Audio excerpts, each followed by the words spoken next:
We have to start with Europe, Lord Patten. You say that membership of the EU has been of greater importance to you than anything else in politics. You must have been gutted after the referendum vote. I was, and I'm still gutted. People occasionally say, like the editor of the Daily Mail, you've got to get over it. Well, I'm not going to get over it. I'm in my early 70s. It's the worst thing that's happened to Britain in my political lifetime. I think it sentences us to diminution economically and politically, and frankly, nobody knows where it's going. So I'm really disturbed about it. You say the book will leave us poorer and less influential in the world. Absolutely, and the government this week have been producing lots of documents which seek to point out how we can still have frictionless trade with Europe even when we're outside the single market and the... Do you think we can? No, of course not. And the latest proposals on Ireland are similar. Sooner or later we're going to be mugged by reality. And I hope that happens before we've actually finally cut the umbilical cord. So I really do think it's a disaster. Vince Cable's been on at the book festival just before you. He doesn't believe we might actually necessarily leave. Do you think he's got a point? Is there any chance of that? I think there is if politicians in London are sufficiently brave. The awful prospect is of us sleepwalking into this disaster, which is going to make my children and grandchildren worse off than they otherwise would be. And how are we doing it? We're doing it partly because of lies told during the referendum campaign. We're doing it partly because of this ludicrous notion that we're somehow slaves of Brussels. You know, what do people who've actually been slaves of Moscow in Central and Eastern Europe think when that sort of remark is made? So I think it's really, really bad news. Well, in your book, you blame your own party for getting us into this position. Yeah, I think it's lack of leadership. I think it's true. I think this has been a long psychodrama in the Conservative Party, and we had the referendum in the first place in order to try to manage the English nationalist right wing of the Conservative Party.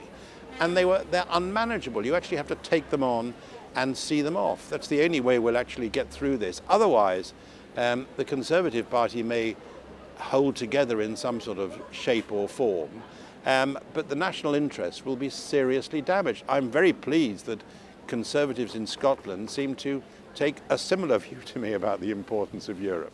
What do you think of Ruth Davidson's leadership of the party in Scotland compared to down south? Look, the first job I had in politics was looking after, when I was 21, 22, was looking after the Scottish MPs, Conservative MPs at Westminster.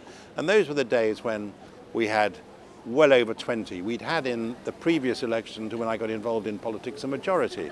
And there was a sort of tweediness about the Conservative Party, a sort of shotgun old public school element to the Conservative Party, which was never going to be very attractive in the 21st century. I think Ruth Davidson is wonderful. I think she's one of the 2 or 3 best women in politics. I think, to be fair, the First Minister is extraordinarily talented as well. But Ruth Davidson is about life today. She's not about trying to turn the clock back in a sort of Jacob Rees-Mogg way or Boris Johnson way to some imagined past. Is she someone that you'd like to see leading the party at a UK level? Well, that's another question. At the UK level, we have, as you know, a strong and stable government. It's strong and stable because nobody at the Conservative Party wants to risk a leadership election which could produce heaven knows what outcome. I just wish the rest of the Conservative Party was as sensible as Ruth Davidson. She's not any less a conservative for having sensible views about the modern world, about what society is like these days, and the importance of international cooperation. But you say you're a bit of a fan of the First Minister. Can you see Brexit leading to another independence referendum here? Yeah. Can you see it splitting the UK? Well, I hope it won't. But can you see that happening, do you think? It's more possible because of Brexit than it was before. And let me explain my position. I'm in favour of us remaining in the European Union because I think it would be so damaging for us to leave our biggest market. So similarly, I would obviously think that it was damaging economically for Scotland to leave the United Kingdom because of the effect on on it leaving its biggest market. I mean, I would be illogical if I didn't say that. Now, there may be political reasons why people think, well, whatever the economic consequences, we still think we should do it. But my own view is that in British terms, I don't want to lecture people about what they should do. I do want people in Scotland to understand that there are people like me who think it would be really bad for Britain if, when I came to this fantastic European city, Edinburgh, I was going to a city that was in some sense foreign. I think it would be bad for us economically, culturally, in foreign affairs terms, if the United Kingdom split up. But what if it was in some sense foreign, and, as you say, but part of Europe? Well, it would still, I mean, the idea... Given that Europe's your biggest thing in politics. Yeah, but the idea that you would have some sort of customs barrier between an England, maybe Wales and Northern Ireland in the European Union or outside the European Union, and Scotland and others like we might have between the Republic of Ireland and Northern Ireland.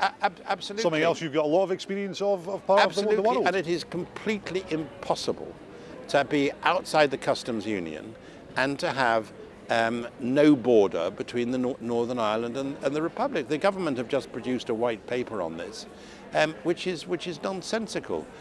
What it seems to be implying is that the Republic should also leave the customs union, which is of course complete nonsense. You talk about Trump, you talk about the rise of nationalism. You're pretty concerned about that across the world, really, China, Russia and America. Yeah, I think we've seen the division of the world into ideological blocks, communism versus capitalism, Moscow versus Washington, and we've seen that replaced by a particularly crude sort of identity politics in which the most important determinants in politics are said to be blood, soil, origin, religion, and actually people's identity isn't like that. Most people like me have very complicated identities, and you can't simply see politics and political issues through that sort of narrow tunnel, and I think it's been very dangerous. And is that kind of being played out with North Korea as a bit of a backdrop at the moment, do you think? Yeah, I think that the terrible truth is that people are as scared by how Donald Trump will react to this madman in North Korea, Kim Jong-un, as they are about Kim Jong-un himself. Donald Trump has been a complete disaster for American leadership of the democracies in the world, a complete disaster for American soft power. He's frittered that away, not just frittered it away, burnt it to a crisp in the last few years. And I can hardly think of a single issue on which I would find myself in sympathy with him. You're pretty worried about Putin as well. Yeah, I am. Putin's a very nasty piece of work. I used to have to deal with him when I was a European Commissioner, I think the attempt by Russia to extend its sphere of influence in Europe is a real threat and a real danger, and we should have been over the years much tougher with Putin than we have been. You talk about your hope for the future, your optimism comes from your grandchildren. You talk about your grandchildren quite a lot. I do. In the book. But don't you feel that there's a lot of grandchildren around the UK at the moment who feel grandparents have sold them out because they voted for Brexit? Yeah, I do. Because it's not an optimistic book, is it? I feel that very strongly. Now, my wife sometimes says when she's heard me speak, "My God, you're gloomy. You mustn't be so sort of suicidally, catatonically pessimistic about things." I'm not really. I think we always somehow manage to muddle through, but I think it's really important now not to give up. I think it's important to remain firmly committed to some fairly basic principles. And when I'm told I've just got to accept that Brexit is going to happen and forget about it, I'm not going to do that. I'm going to go on arguing as I have been to stop this madness and to try to ensure that reality catches up with us sooner rather than later. Lord Patten, thank you very much for joining us in Scotland tonight. Thank you, in this wonderful city.